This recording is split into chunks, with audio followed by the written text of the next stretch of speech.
What is going on, guys? Welcome to Double Tap. This is Mash Those Buttons podcast dedicated to the FGC. This is episode 372, and on this week we've got Homelander bringing Ferra on his back. Combo Breaker is on a bit of a fork in the road, and we talk character loyalty. I'm of course Crash, one of your awesome hosts for this episode. This week I've got Static Gorilla in the building. Hello.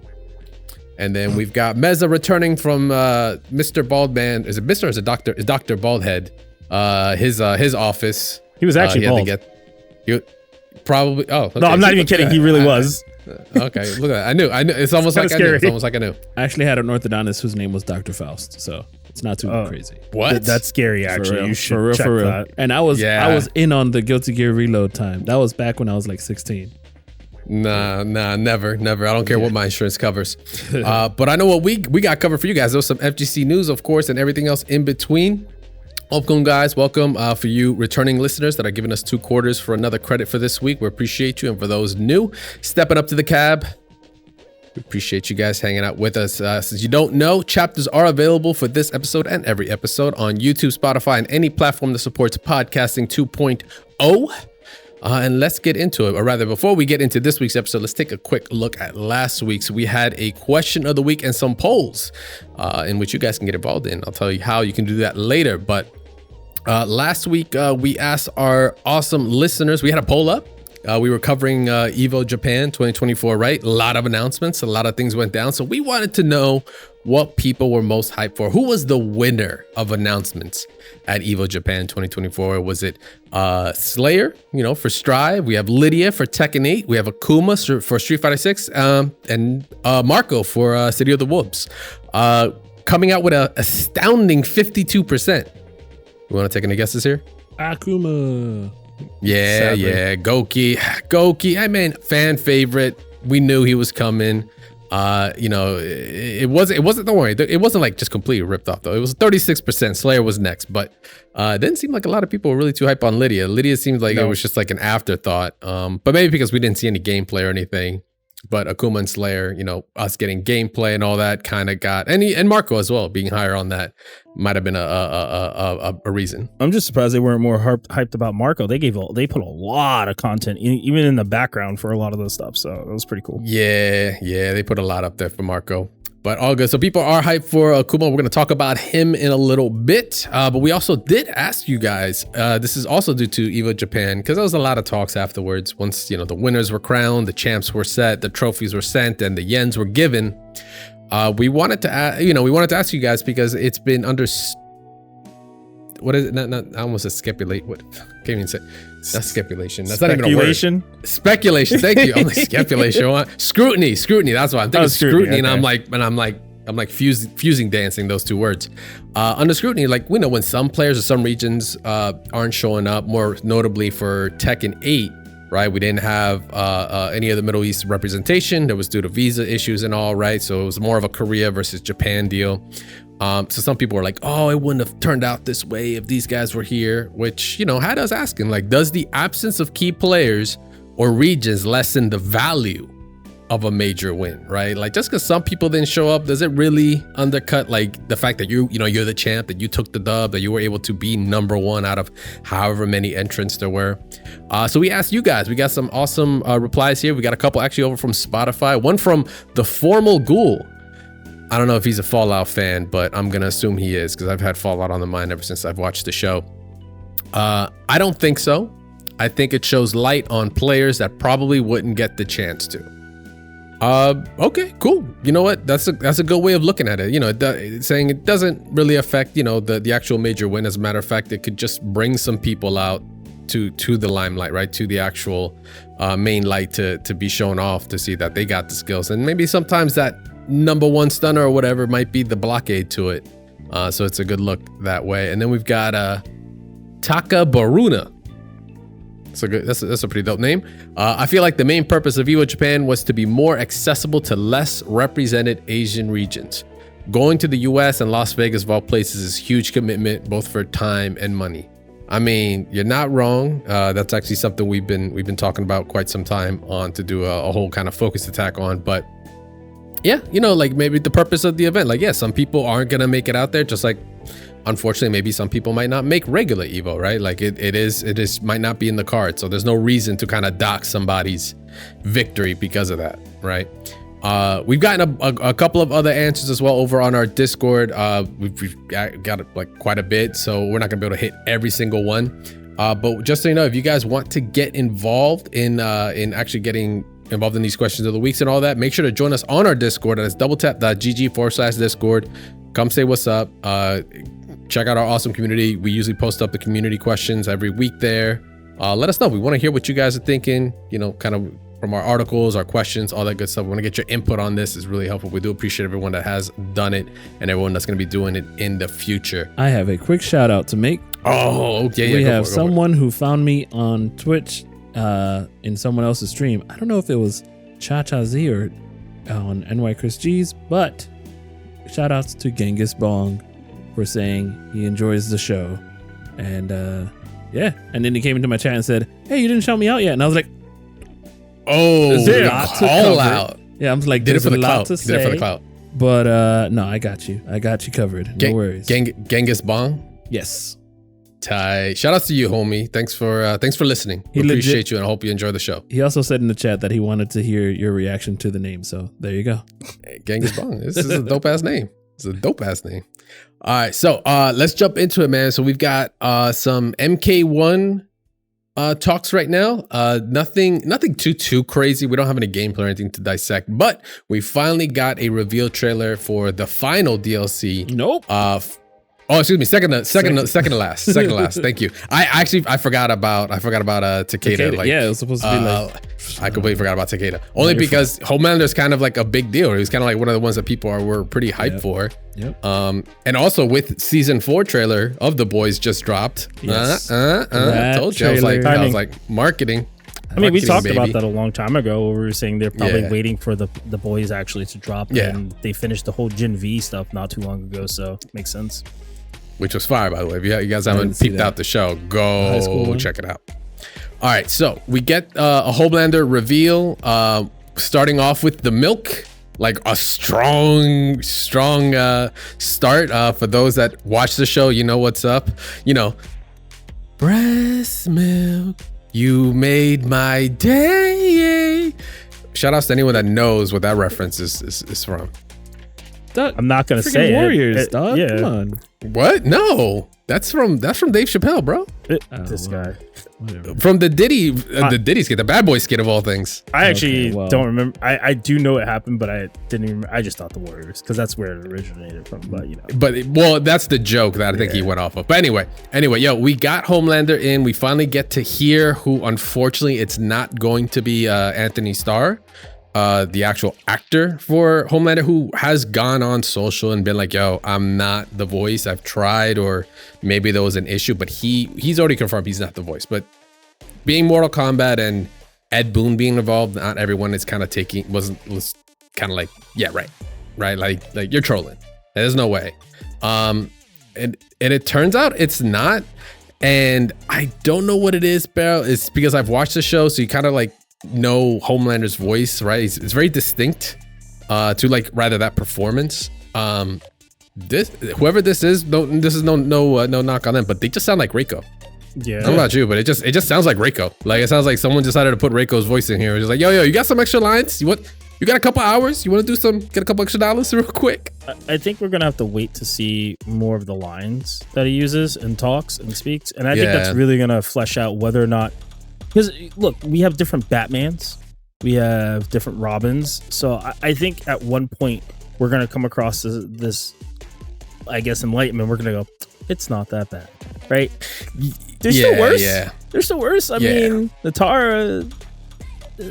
I'll leave it at that. We'll leave it at that. I think we'll get over it. It's just like initially, it's kind of like I said, it's kind of tough if you're a fan of the show. You're kind of like expecting to hear that, right? And also because MK has been, they got fucking Stallone doing Rambo. Like I was about to say, and they didn't have Arnold, so that's fine.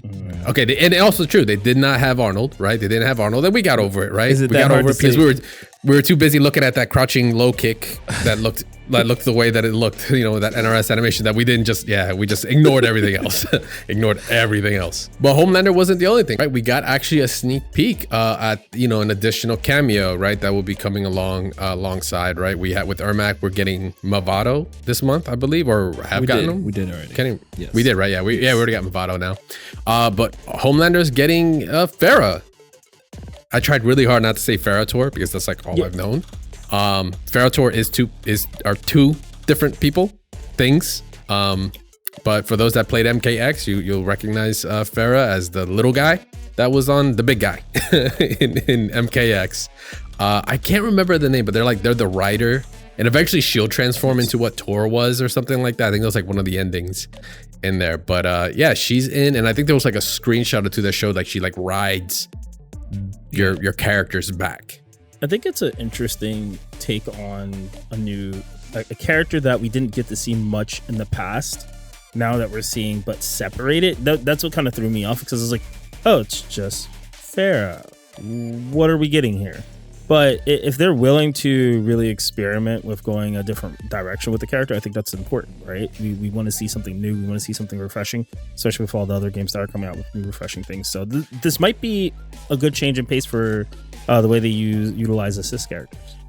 Yeah, I'm hoping to see. This is probably going to be some sort of maybe enhancement character cameo, maybe because like if you remember, like what Ferra did in MKX was like she like would stab Tor and it would make Tor do things, right? That's the whole point.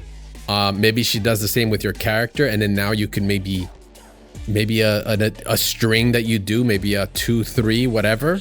Now with then the stab adds an additional hit that maybe now you can combo extend somehow naturally, like within the kit of any character, right? Like I'm just thinking, you know, I'm speculating at this point where hopefully we'll get some gameplay, but that's like one of the angles I'm seeing they could go that is creative. It allows for some player, you know, expression, right? In with the character, right? In terms of like the combo system, maybe, and just show like a completely different angle to actually, you know, to cameos in general. So that's just my long rant on that. I don't know, but we'll have to find out once we get some actual gameplay. I just want to also state that like I went frame by frame, and you can see that Ferra actually has I guess longer hair.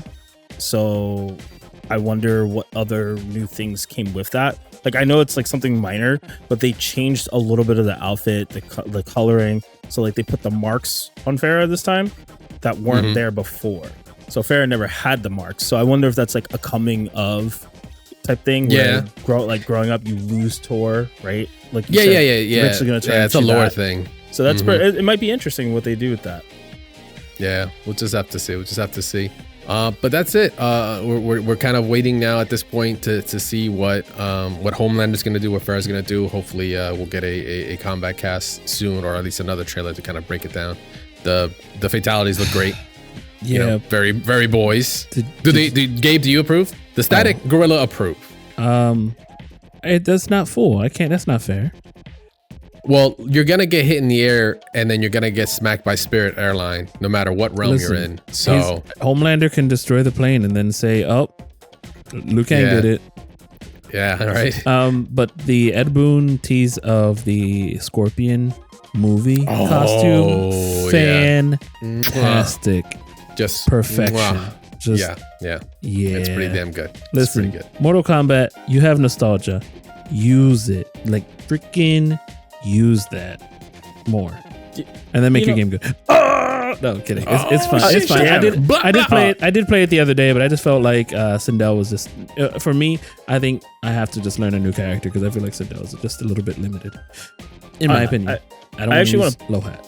I actually want to pose this question. Do you feel like, because over the course of time we've been seeing these fatalities, and I'll say kind of looking at the way we saw Omni-Man was kind of like exciting. It was true to the show, but they did it like with their own flair. Do you think that this feels a little underwhelming? Because I mean, for me, I get the whole I-beam thing into the airplane. I just think it's a little cheap. But they're too separate. They're two separate ones. They're two. Okay, they're two so they are ones. two Yeah, separate yeah. ones. So one is Yeah, the super, and then one goes through the brain, which is or through the head, which is Okay, like I the wasn't call out sure of if that like was- either the first season or the last guy that he killed before the end of the last season, and then the airplane is self-explanatory. If you haven't seen the show, go watch the show. Go watch the show. If anything, this could be a great marketing tool, obviously, to get some people on The Voice. Or the lasers burn up the camera guys. Well, I only ask because it seems like it's a little short, and it's a little. I mean, yeah, it's good animation, but It's got to be short. It's just a teaser, you know? I mean, I would have preferred him to fly them up to the airplane. Don't do the same thing as Omni-Man, but beat the living crap out of him in the airplane. That would have been kind of interesting, you know?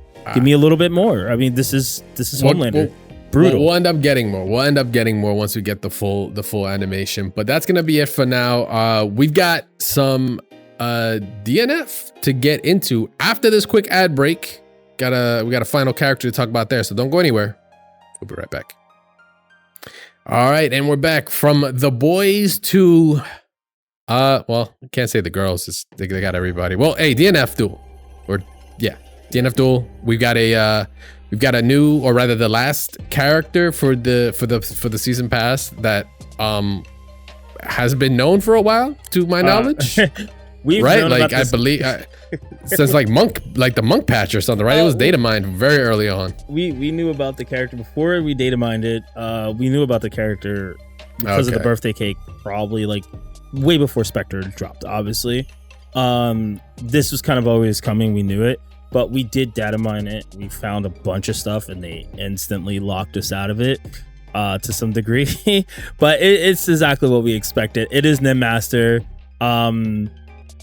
I could tell you 100 things about her, but I think we'll have to wait for the full-on, character breakdown trailer that they'll come out with. I think it's going to be poorly done, as always. That's just coming from someone who's been watching it and playing it for a long time. So two things. One, how different do you think she's gonna be from Stryker? Oh, vastly. She really? Okay. So from what we discovered, we actually discovered in-game movesets. So that was gonna be my follow-up. I had heard there was already like videos and stuff going around them secret discords about this character already, so it's like not really, it ain't no secret.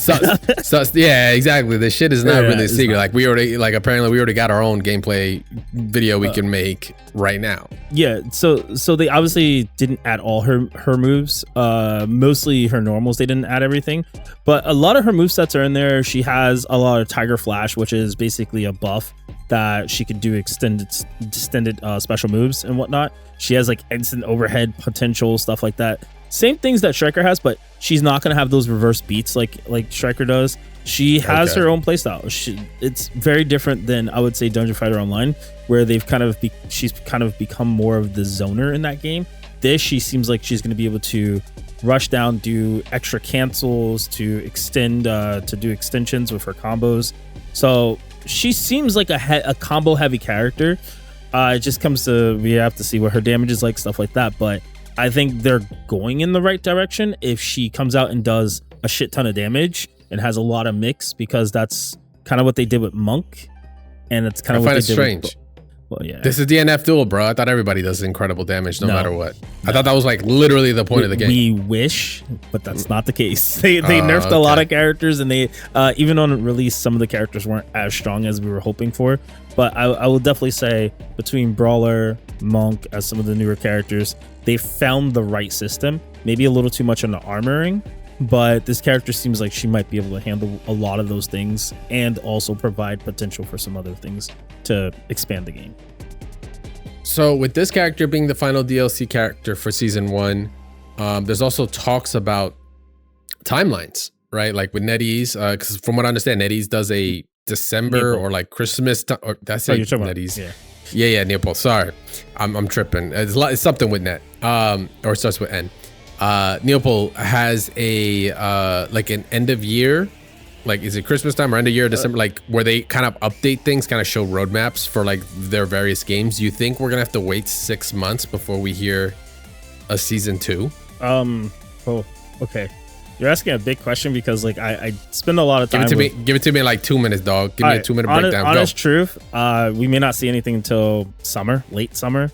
And if not that, we might not see anything until maybe closer to October or November, which people aren't going to be too happy about. And I only say that based off of the timeline for DFO because we followed. That's the line. I mean, they're promoting that game through this game, so. Yeah, DNF Duel is going to be promoted through whatever DFO does, and that's the only way you can look at the timeline is because it's the same person helping do the content as the content director. So it's something to look at their standard. Their standard is it takes a long time, and they're new, so they're new to it. See, that was under 2 minutes, easy as that. So hopefully we'll hear some news. Maybe even you think maybe they might break off and do something at Evo. Chances are. Maybe we would hope, maybe possibly we'll have to wait and find out. Just do DNF Duel 2. I think that's the best answer. We're already there. Holy shit! Fucking make DNF Duel 2. Holy shit! Just do holy hell. Or you make that's not DNF Duel until Rising 2029 or something. Yeah, DNF Duel Rising. That's fine. You know. Oh, DNF Duel Rising. There you go. Hey, it works out. It works out. Rise it works out. Grave, it works out. There you go. Fuck it. It can be done. It can be done. All right. So we've got we got a pretty big, speaking of events, we got a pretty big one coming up, right? Combo Breaker, Midwest's finest, the gem of the Midwest, no coast, no kings, all that stuff. I don't know if that's still their mantra. But yeah, they're in a really interesting position. So we talked Akuma, right? Akuma, we got the trailer, we got the date. And unfortunately we have a possible, we have a situation. I can't even say possible. It is a situation. Rick was quick to tweet out like, "Oh, this was a great event," but then he goes like, "It sucks that I got to think about now a patch 2 days. Count it, 2 days before Combo Breaker." And Combo Breaker is no slouch. If we take a look at actually some of the entrants that they had just posted up about it, Street Fighter right now, I think it like closes up this weekend, so there's still time for some of the numbers. But Street Fighter 6 right now is second place behind Tekken 8. Tekken 8 also being a really hype game over at Combo Breaker, but Street Fighter 6 1,432 entrances.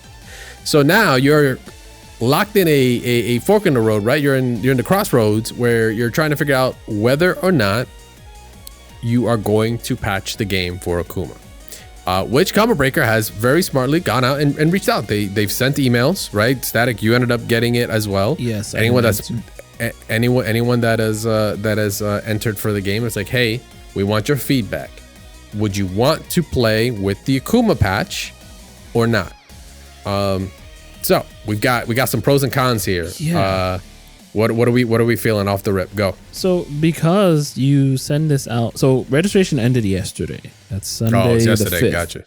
And you still have. That's why the numbers are up. So you have maybe people that said, "Oh, Akuma's not there. Maybe I don't want to go. Maybe I'm waiting for Akuma. Maybe I'm waiting for the patch that was supposed to show up way back at." Like the major patch that they were talking about, but now there's a major patch, and then people are like, if the patch is gonna be coming out and it's not legal, maybe I shouldn't register. Not register. Maybe I would just go to CEO instead. And then if you're gonna send out those emails, now you're stuck with those 3 things, and now you're like those 3 options, and then you're like, oh man, now I want to go. I didn't know they were gonna run the new patch, or now I want to go. I didn't know they're gonna run Akuma. So now you have the predicament where people are gonna be like, well, I wanted to go, but I didn't know you were running a new patch. And are they going to open it up for another week? I don't know if you want that. But also the viewership might not even be that high if it's going to be as the same old patch. Right. Yeah, that we just saw at Evo Japan, right? Being played to its highest. Granted, people will still, hey, you know what? You're right. That's actually a good point. No, there you go. That one done. People are still going to watch. Yeah, people are still going to watch for sure. But yeah, that definitely would affect your viewership. You're talking players for sure as well. But then there's, there are, it's a good thing to check this because, you don't know, for one, no one knows how this patch is going to affect everyone, how it's going to react. Is there going to be a Rashid tornado abuse 2.0 that we're not aware of, right? I mean, sure, if you're doing it in tournament, like hopefully you have some good TOs that are calling it out, or, nobody's being a dickhead glitch. And trying. Yeah, exactly. Like you run that risk, right? Of any potential game breaking glitch that could occur there. 2, I mean, fucking, I don't need to spell it. Akuma. You're gonna let him rock 2 days before. All bets are fucking off. Right. Like, you're gonna hear so many people go, "Ready? Was that an overhead? Yeah, was that an overhead? Was that a target combo? Is that plus? Is that plus? Yeah, target combo. That's plus. My favorite. Is that plus? Right. Yeah, exactly. Is it my turn? No, it's your turn still? Shit, that's a good character. I should play that character. Like, allowing him to run amok, which I'm going to just be honest, for me, fuck it, go for it. Yeah. I want to see it. I want to see the madness, because you know what? You also get great upsets, because maybe some characters are going to get some buffs that some people are like, yo, you don't realize how big of a deal. Ryu, I mean, you know, some of the talks of this early one that's out in Japan right now that's being previewed, like, you know, Ryu, even his Denjin now no longer, you know, his stack no longer going away when he actually does a fireball. Now you get to choose to when to use his fireball, the powered up version. What's funny is that's one of the buffs that Paladin, the player Paladin, was actually saying in his Twitter. Yeah. So he was on to something. Yeah. So it's like, you know, a part of it's like the mayhem, but the other part of it is like the fucking moments that you might get. Like, why not just let it rock, right? That's the camp I'm on. I believe today is the last day for the service, so we'll find out. Go ahead, Miz. I actually think we've seen it happen before. We've seen it happen with Mortal Kombat, well, Injustice 2, or Injustice 1, I think it was, where we've seen a patch come out literally like the day before. It happened for, I think it was an NEC for Street Fighter or Tekken, where they did a patch up. Like, this is common. It happens all the time. It's all about what in the past, what have we done, right? Let it, like, if the patch, you give it a month, right, before people let it go. But like in this short of a timeline, they're going to the community. I mean, they did it for the DNF Duel community, whether we wanted to run on a new patch with the new characters and whatnot. I think at some point, as a community, you have to see even as a TO, if there's a possibility to just run the new patch and it's not hindering you from running the event and people aren't in an uproar about it, I say run it, because it's only going to be good showsmanship for, you know, the event itself, because you did it and you're the first one to run the event with Akuma. So the viewership's going to be up. People are going to be all eyes on it, right? Plus, I think for Combo Breaker specifically, it's important that they do run it, because it's tied to Evo. The name is tied to Evo because of Rick. So I think not running it kind of puts this weird precedence, like, oh, other events shouldn't do that, so let's steer away from it. And it might take away from viewership. Yeah, it might take away from people flying out. That's big. That's a good point. I do like that idea. I like how you're saying, like, there's the connection there, but also, you know what, because it is a big event, trying something like this, you know, even as, like, it's not, I don't say it's new, like TO's reaching out and getting feedback is not new. That's not fucking new. Okay. But to do it this close and really, like, update, you know, every PlayStation and updating every, like, you know, and it sucks. Don't get me wrong. They're willing to do it, because, you know, when you're talking a new patch, you're talking every PlayStation needs to get the update. You need to ensure all the settings are correct, this, that, and the other. Like, it is more work, but, like, you know, they're willing to do that. But, like, if they set the precedence that they're able to do it, like, that just, you know, for one, it makes the event that much better, right? A better experience. But then two, sets the precedence that, hey, this could be an acceptable practice. The nightmare fuel of when somebody signs in on the wrong account and it's like, yo, Akuma's not on this. No, you do play DLC? Who doesn't play DLC? Do y'all play DLC? Oh my god! I don't look forward to that. I'm sure they will run a tight ship. However, Evo did this with Ibuki and Balrog when they were released in that June Evo 2015. Yeah. Because I remember there was a meme that said Friday, and it was like that Friday. It was both of them would come out, and I believe they weren't that much of an issue.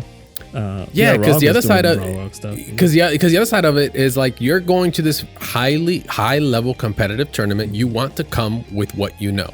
Are you going to do you think you got 2 days? Do you think you're gonna, I mean, we're psychos playing these games competitively. So obviously I think someone's gonna stay up fucking 20 hours, 24 hours to learn whatever tech they can and be like, fuck it, I'm gonna run this until I lose a match and then I'll run my character. Or maybe the other way around. Maybe they're like, I lose with my character, maybe it's a bad matchup. It's like, fuck it, I'm gonna pick Akuma and be like, and have the other guy go like, oh shit, I don't know anything about this. You know, I could see it happening. I could see it happening. I'll just also say, I think we forget about, from the competitor's sense, where you have a player who's been playing Akuma since how, like, Look at Tokido. He's been probably waiting for this. And that motherfucker said, I'm so back. He shows up to Combo Breaker. Guess what? He has his character. All he needed was like 2 days to figure out most of the stuff. And now you're fighting somebody who's competitively sound, but you need to kind of be prepared to do the same. You should have known all the other characters.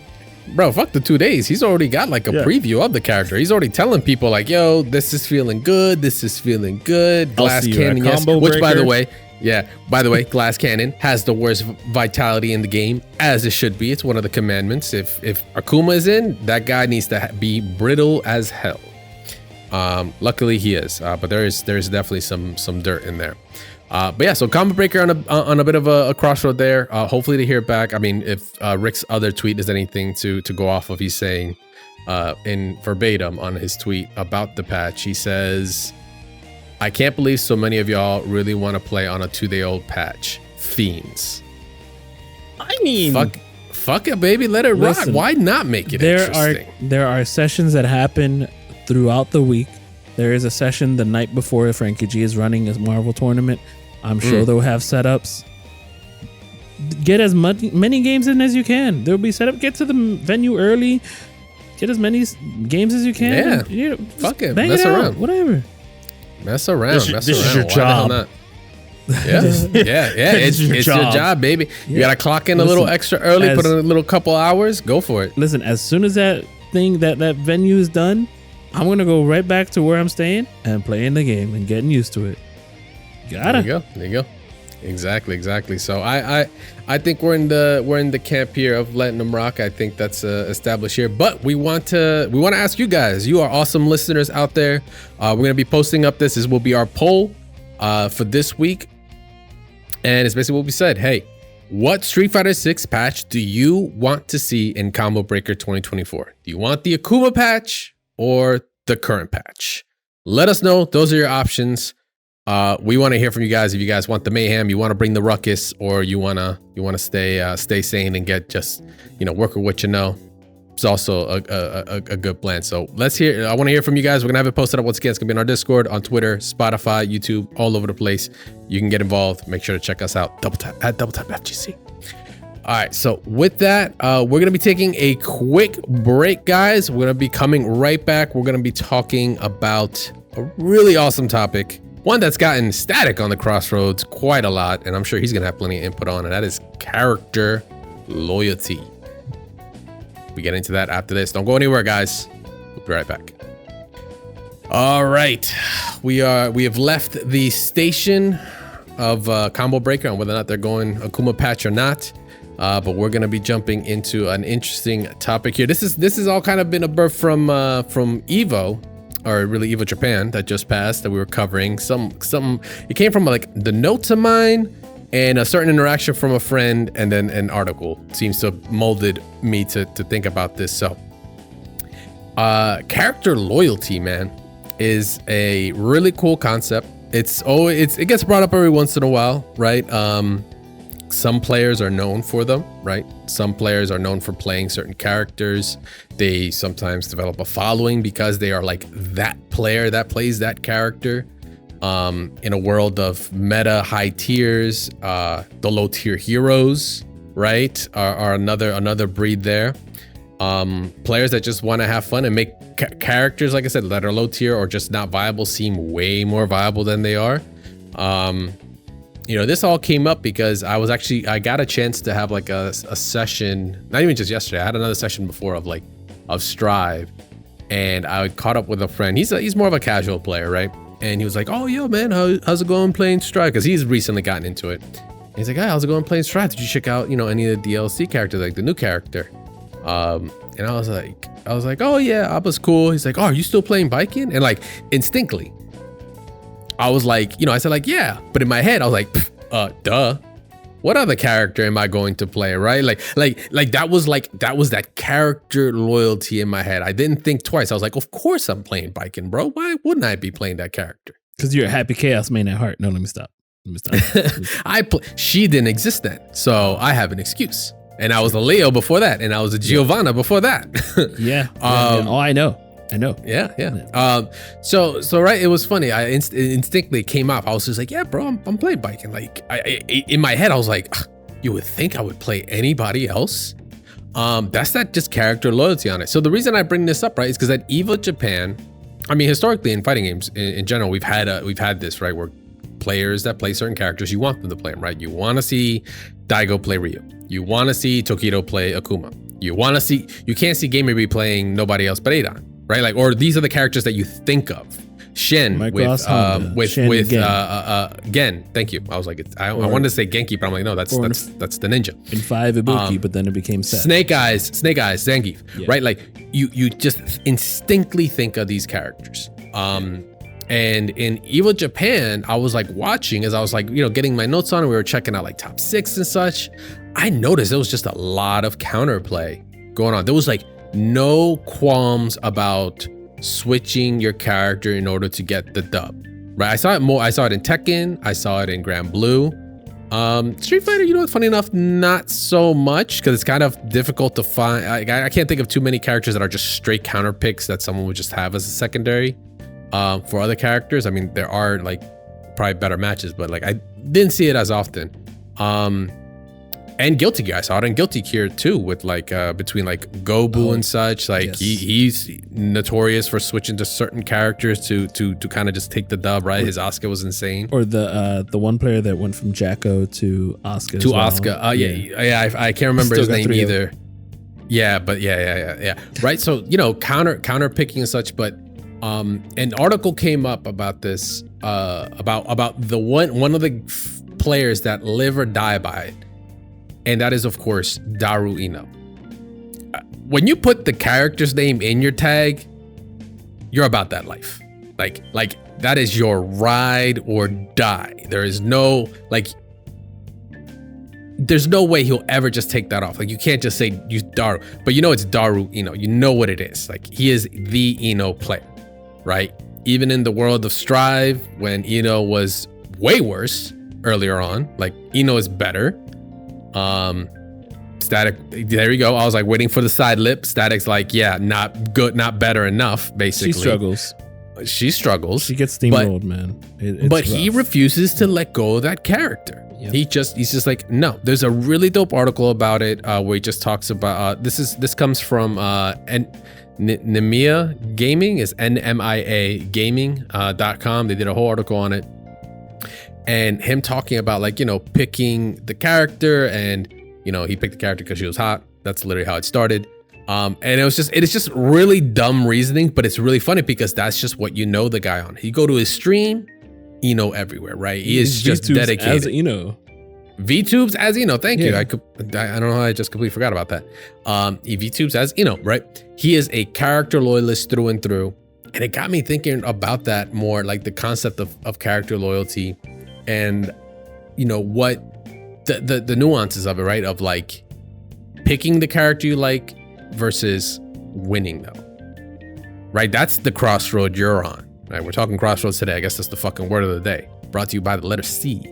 Have you guys been in that situation? Like when you like had to make those choices when it came to like a character you liked playing versus having to pick a character in order for you to win in your time, like competing? Yes. I was just gonna say, wait a second. Like, yeah, like even right now in DNF, you're still one of the few that are still rocking your character, right? Yeah, I am. Which is Airbender. Yeah. Thank you. I was like, let the people know, bro. Let the people know. Come on, dog. It's not something I feel like Daru Inu right now. All right, I am down bad. I am suffering. I'm still somehow making people hate the character, even though the character's not as strong. But there is times where like I go through these phases where I'm like, why am I playing this character? If I could just play this character that just does it better. And then it hits me. I'm like, question. It doesn't make sense. Like I am the person who's like, I feel like I'm the Sanford Kelly who's like, just pick a top tier, right? Just pick a top tier. Stop working hard. Pick a top tier. But there's nothing wrong with that. But then I'm the person who's like, I don't want to play that top tier that doesn't fit me. But if I'm being hyper competitive and I know I need to do it to win, because I did it for Frosty Frostings 2022. the first DNF Duel event there, I played Kunoichi all the way through and through. I felt like I did that's fairly, right. Yeah, I That's switched right. off. That was your go first. And I was like, this is the move. Like I even said before, I was like, I'm not committed to Ranger when during the beta.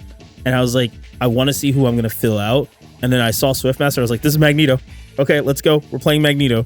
And then as the time progressed and people were like really hitting my character really hard, I was like, deserved, but like, whoa there. Let's calm down. like I didn't hurt everybody. Like we're not an army faction like Hitmans or anything like that. And they hit us really hard. And I was just like, I need to play the game differently. I'm not seeing success in playing a top tier that's been nerfed. Let me go play something that's gonna provide me with a better foundation. And it did, but it only made me just, and it's freaking crazy because that character got better, Kunoichi, and Swiftmaster got worse. And I was like, well, back to Swiftmaster. And it was weird because I was like, he just fits what I want to do. He fits me, even though I have problems with him. That was gonna be my why. There's an inherent why when you're picking the character, right? Like it could be as simple as like they're hot. Yep. Right? Hey, cool. If you're that down bad there, you know, Daruino, that's the reason why I picked it. Now he's got fucking 20 years or whatever with that character. Cool.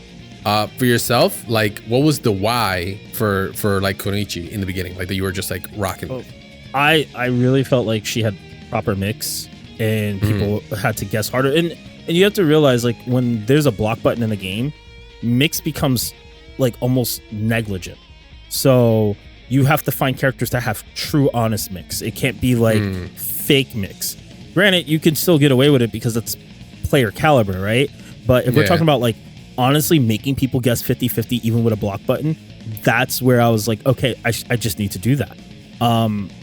But I kind of always tell people like, I think it's game to game, right? I find myself with Street Fighter 6, I'm always like, I'm going to play a better character.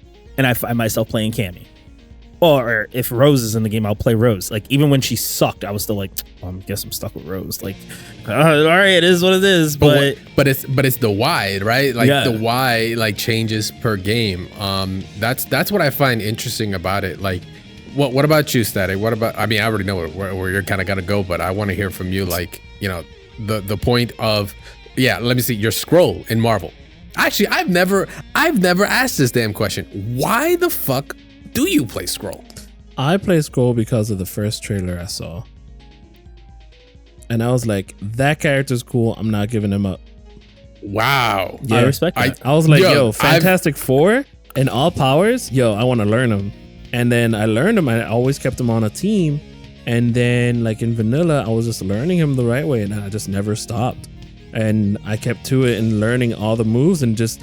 There was a good community that was learning the character on srk.com forums, and we just kept learning stuff. And then people found the Infinite through there, and then Hi I'm Nasty had like there was a lot of resources and a lot of use for him. So I mean, I would dabble with so many other characters and different things, but I never understood how to update the meta to it. So I never really understood like too many I would play a lot, but I never understood like the right ways on how I should be playing them. But now I'm just sort of like bringing it into my own finally, even though it's like the past later. Is the past. That's funny because I've known Static for fucking like 15 years basically, and since Persona 4 came out. Jeez, yeah. Persona 4 okay, probably like 12 years. years. Like 12 years, something like that. Anyway, and I never actually asked you. I just always knew you played Scroll, which is fucking funny. Yeah. Well, you always picked a broken team, and then you told me, you were like, I never just picked a broken team. No. You picked Nemo's team. I liked. Let me clear it up. Because you were the one that told me, oh, Nova's cheap because he can cancel his normals. I was like, oh, you're right, he is. And then he goes, yeah, but I also picked a cheap team by accident because I really like Nova, I really like Ami because I like dogs, and I really like Virgil. And I'm like, I didn't say because I like dogs. What the fuck? I like the assist. It was a lockdown assist. I was like, this is a good fucking assist. Well, he was playing Doom Ami before, if you remember. Yeah. Yeah, because that shit was broken. Let's be honest. It's because Virgil wasn't in the game yet. No, Virgil wasn't in the game. Yeah, he wasn't. No, absolutely, you're right. Yeah, I was. Anyone can tell you I was a Devil May Cry fan. So as soon as Virgil came in, I was like, I don't go fuck. This character could be like bottom. I'm for it. I'm gonna sidetrack for 2 seconds. Does anybody remember my original team? Yes, Super Scroll, Trombone, something ugly. Wait, you had Super Scroll? Yeah. That's how all I me and remember. Gabe became All I remember Dormammu, Trish, because that was your brother's team. That's his brother. Yep. That was 2. I can't remember the third. I remember your brother's team though was Dormammu, Trish, and Wesker. I forget. Was it Wesker? Yeah, it was Wesker. I can see Wesker. I can see Wesker. He always fitting plays in that very Wesker. well. Okay. Yeah. I'm surprised you guys don't remember. I did play Viper.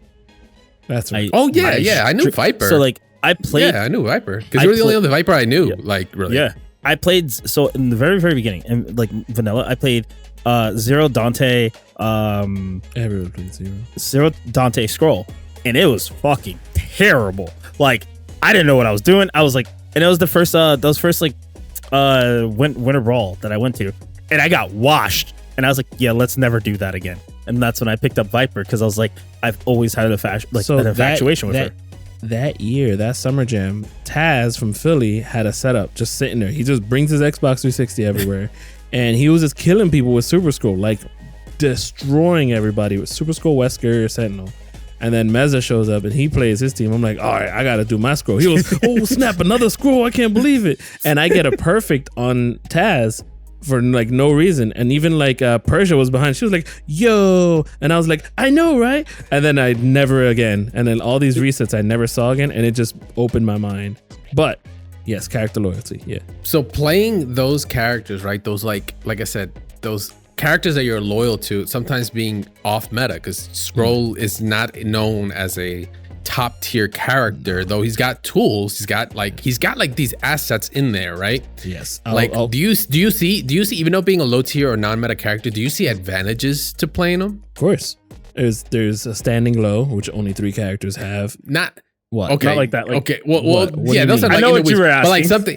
I think the direction I was trying to see if you were gonna go is things like character unfamiliarities, like an example. Of course, 100%. Right? Because you don't play the character a lot. I mean, so how are you gonna defend against the character? Right, and that's one thing, because a lot of newer players they'll blame it on they'll say trash. Like as soon as I beat them, it'll be like trash in Discord. I'm like, I mean, just you're like, what bitch? Yeah, run the set. Run the set. There's a certain thing in Marvel where everybody wants to be this far on the screen. However, once you move up, I can cross you up instantly. Don't do that. Don't move up. just don't move a hair. Just stay far screen and you won't get crossed up. And it's like, you're up there in the corner of the screen and you move up a little bit. I have a chance. So that's unfamiliarity, yeah. And then just going crazy. I can't play max out. I don't have the brain capacity to do that. No one can. But shout out to max out. But even other times, me and my best friend Pedro, we just played on Friday night here in Marvel. But then we also he's a Smash player, and he had character loyalty to Ness. But he would learn other characters. Yoshi's his favorite character, but in that game, Yoshi is really hard to use. And even in Melee, come on, not everybody is Amsa. Okay. There's a really good video, by the way, about Amsa doing fantastic work with Yoshi. But yeah, character loyalty it's a hard road. I actually got a question for you, Dre, because it's very interesting. You do have character loyalty, and you, like we said, game to game. I feel like Marvel was the one game you didn't fight character loyalty, and I don't even know if you still technically did, because towards the end, when Virgil came out, because this was always a thing, you were playing Virgil no matter what, and I even told you I was too, so we were both down that path. But I kept from my original team just Viper was the only one who made it, but for you, I felt like you were I don't care, I'm playing whatever. How did that form for you? Because that's picking top tier and not caring about almost character loyalty, besides the one character that turned out to be broken. it actually, for me, it was one of those rare occasions, right? One of those rare lottos that you wish you always get when you're picking up a new game or you're playing a game for the first time, you're picking your character, is that you get the lotto that your character happens to be top tier, right? So for me, it's it was weird that I had team loyalty because my team was my team. It was Virgil Point. I always played Virgil Point. I always had Nova second, and I always had Amy anchor because I was trying to create. trying to create like a really annoying team with unblockables, which I did. Like it was catching a lot of motherfuckers. Like, and then I started developing things like Virgil Ami synergy and stuff, and that became a thing very early on. But like it was a matter of like the characters that I found fun ended up being really good. So I was shifting around a lot. Nova, Doom, Ami, Viper, Virgil, who the hell else did I rock out? Okay, Jill was like the only exception. Like Jill was not top tier for anybody. I played her because I was like, yo, I played her in 2. Funny enough, character loyalty kind of came through there because I was a fan, but she was just so far gone or really so different that it didn't play fun. So really I was looking for fun.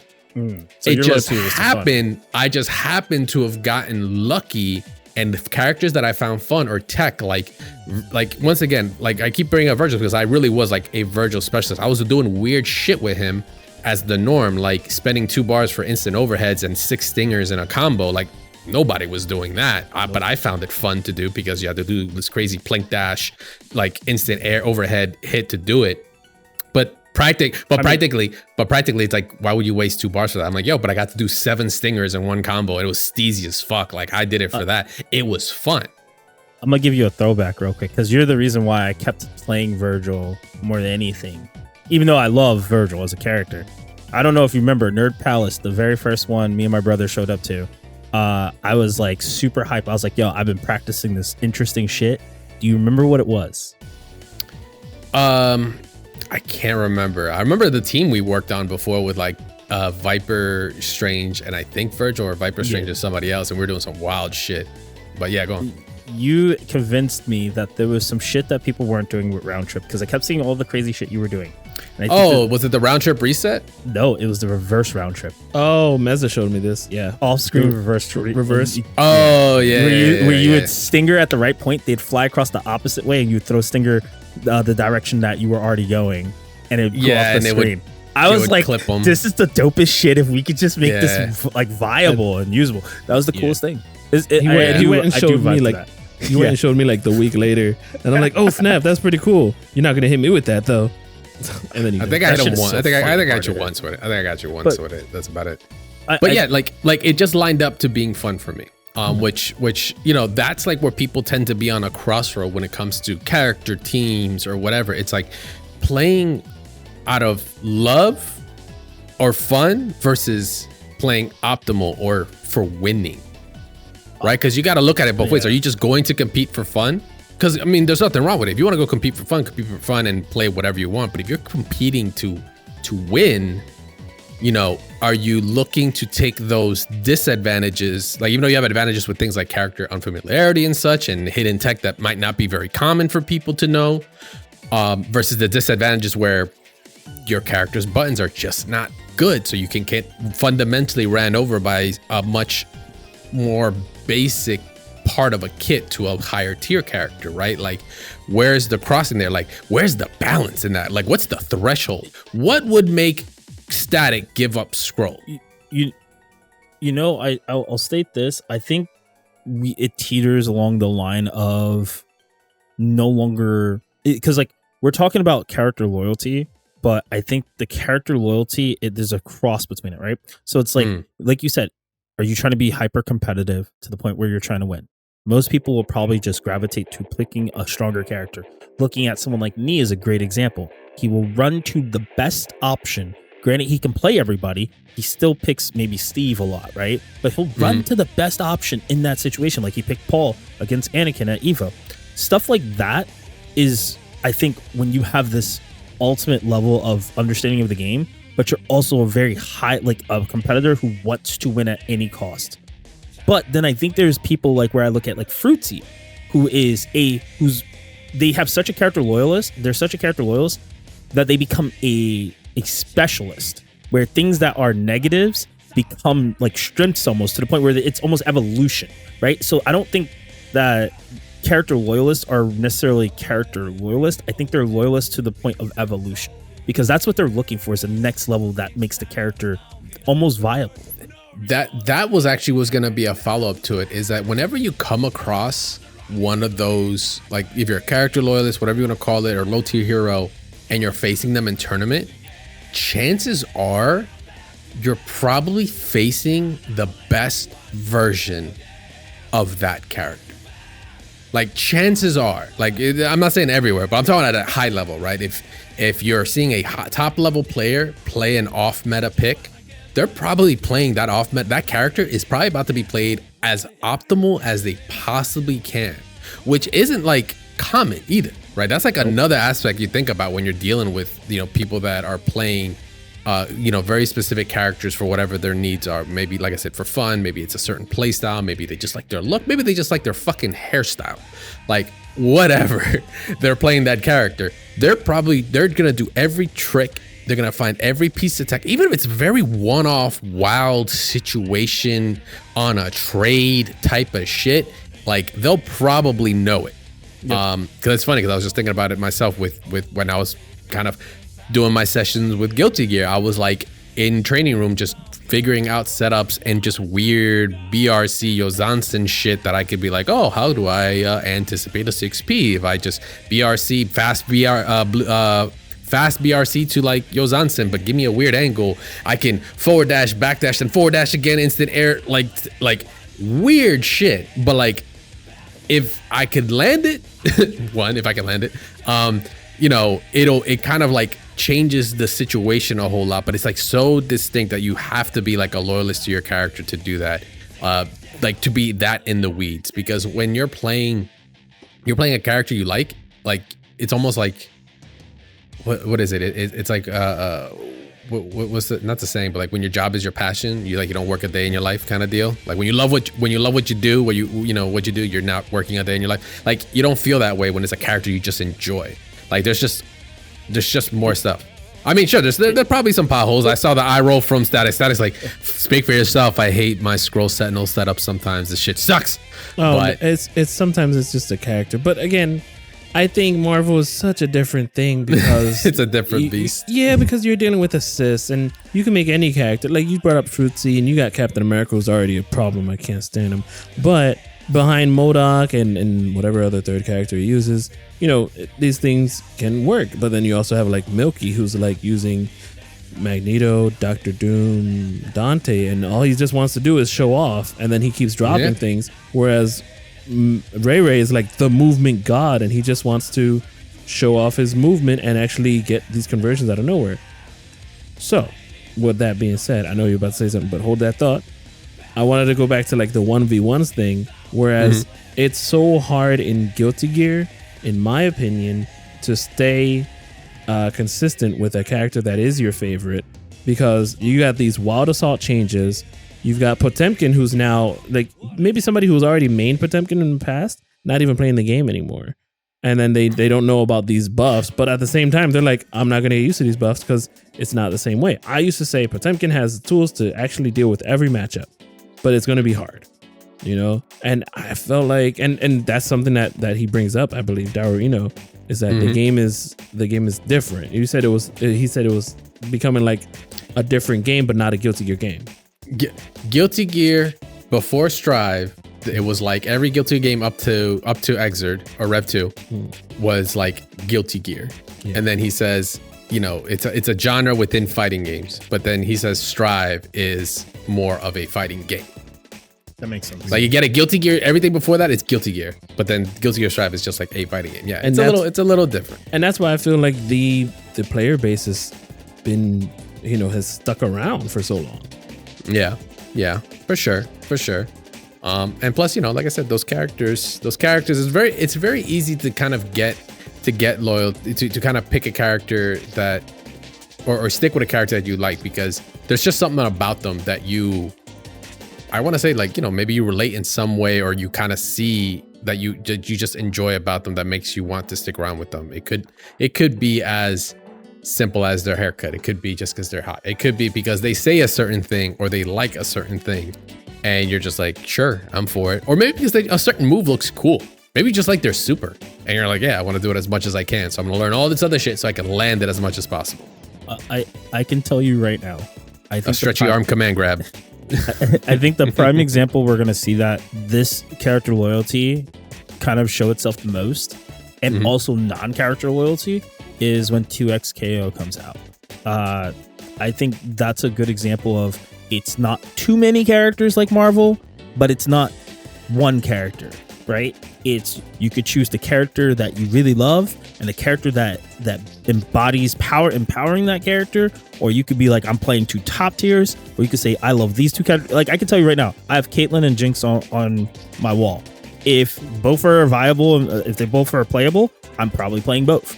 But it's finding those things that you truly, find as a combination, whether it's to empower one character as a loyalist for that character, or if you're looking for, I think it's just the drive. What is your drive, right? That's kind of really what it comes down to. It's super hard to tell.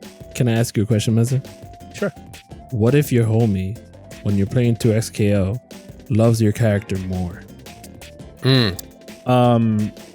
I'm gonna body the shit out of you as much as possible to make you stop loving that character. You're like, you're like, I am not hitting assist. Hell no. I'm not even saving you. Oh, you're talking about if we're playing on the same team. Oh no, yeah, I'm not letting you in. You're gonna have to fend for yourself. This isn't Cross Tekken. Cross Tekken, if you die, we both die. But in this, if you die, that's on your own, bro. We're playing League of Legends. We're both on the rift. But you gotta win. You gotta save your homie. Nah, we're both on the rift. You should have thought about that. You said my homie's coming in on the last resort. Whatever. I'm holding this burst until marriage. He be like, you gonna burst for me yet, bro? Nah, nope, man. Nope. I forgot what button. I'm waiting for the right person. I'm waiting for the right player to burst with. It's gonna be my first burst ever. So that's funny. All right. So go on. No, yeah, I was gonna say. I just wanted to touch on because I feel like you're gonna ask me an Eno question. I know you weren't gonna go there because I mean I could. Well, I was gonna say about Eno and Slayer. Like if one of them, like you're in a prime suspect for this because of the current state of the game. You've been sticking with Strive. Context: Gabe has been sticking with Strive throughout with Eno. Maybe it floats around, whatever. But it's like a bad relationship. He always goes back to her. Sure. It really is. But now with Slayer on the horizon, I think like I feel like you're at that crossroads where, gotta keep using that word today, that you're like, if Slayer is good, I might just say fuck it. Yeah, but he can be good, but the game is still, the way people are playing just irks my soul. It's so hard to condition people in the game. Your soul will not burn. Yeah, not just Wild Assault, but I've played it last night and immediately, Dre, you saw, I immediately emailed Combo Breaker and I said, hey, take me out of Guilty Gear and put me in the third strike. Literally, that's crazy. Son, I forgot to say that. This motherfucker said, yo, these guys are playing like idiots. I'm going to Combo Breaker. I'm taking my shit off Combo Breaker. And he did. I was like, he did that shit live. That was too good. That was so real. I went straight to third strike because he heard me just getting mad. And it's like, I was coaching him and it was getting worse. Yeah, and there's no like conditioning. There's like, Anji will still twirl at me even though I just grabbed him out of it. And it's like, bros, like there's no reason. And I know it sounds like me being all like a curmudgeon or anything, but it's just like other games, you're just like anime in general, like anime games in general, when you condition your opponent, that's when the game's like starts. Cause you're like, all right, I'm gonna set up a grab here. Like I'm talking like old Guilty Gears, old Stripe, like you had like the forward that there's a lot. I think it was easier. Okay? I will say this to help y'all, Gabe. I think it's easier, especially in anime games. Anime games are a lot easier to condition people, and because there's a lot more tools to deal with crazy, right? So I will agree with you. Yes, I think newer games like Guilty Gear are a lot harder, especially when people have buttons. They just go, that hits hard. It's not the buttons. It's the damage. The damage. Yeah. The damage outputting is like, I'm gonna keep doing this again and again, and I don't care if you counter it because it's gonna get hit and it's gonna be cheap and you will blow up. It is. Yeah. And ta-da, 3 games. All right, GG's. Don't worry. Like. Listen, all you gotta do is just wait. Just wait for Slayer. Once you get Slayer and you get that universal counter, you'll feel right at home. Don't worry. Yeah. I told Dre all the time, I'm just waiting. Every time I see a poll, I see Dizzy's on there. When's she coming? Well,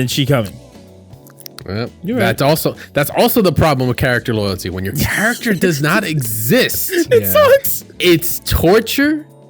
it's, you know, technically one less player to really play consistently, and also one less homie to chill and play with, you know, maybe at a higher level because they're playing along with you or playing more often, right? Like, you know, it's a double-edged sword. You lose drive. It's he's exhausted. He's burnt out. Quick last thought. It's very difficult, especially when you're getting into a new game, because then you're like, should I try new characters? Do I want to try new characters? And Street Fighter, you know, character loyalty, maybe you get burned out with a character. Learn a new character to make it fun, and you might even find your goat. Unlike Darino, who's just like, nope, I like guitar and I like the way she taunts, and GG, I like her voice actress. You know, like all of that. That's it. You even know if what? I lose in top 8, I still made it to top 8.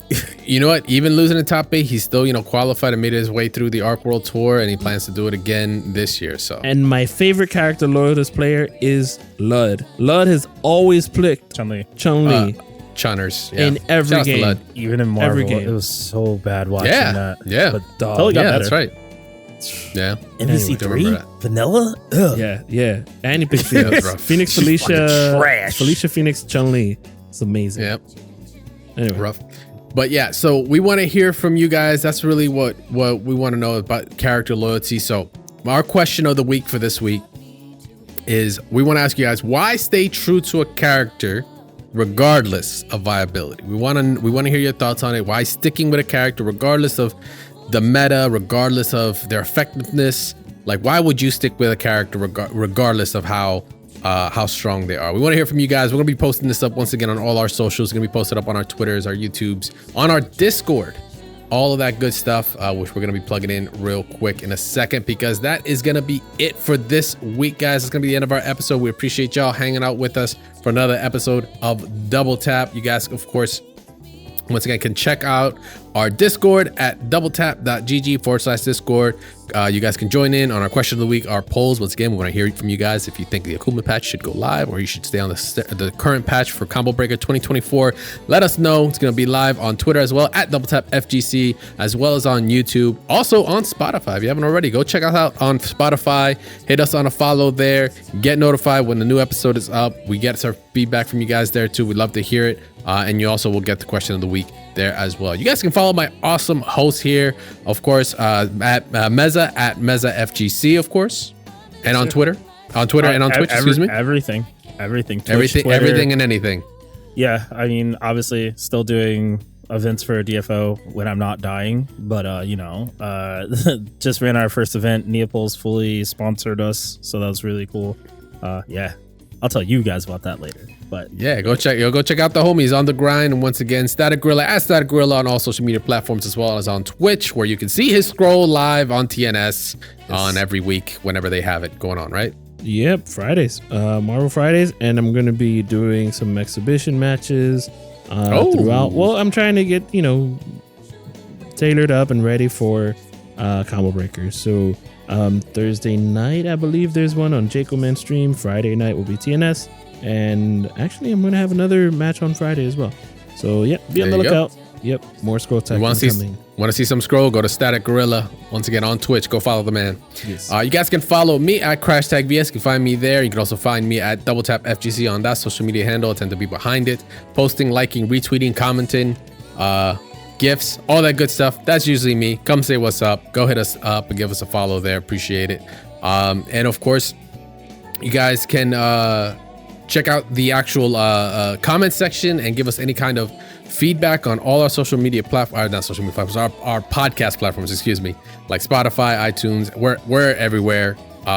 We love to hear the feedback. Let us know what we're doing right so we can keep on doing it, and what we're doing wrong so we can go to training mode, get worked up on that matchup, and come back stronger than ever. You guys can also support the show by sharing it. It helps a whole lot. Liking, retweets. If you think there's a subreddit that might like the show, might like the conversation, timestamp it, post it up, sharing it. It helps a whole lot out. We do appreciate you guys that are doing it, as well as rating and reviewing the show on your favorite podcast platform of choice. All right, so we're going to be having a new episode next week. We appreciate you guys hanging out with us for this one, talking all this stuff in FGC. We love it.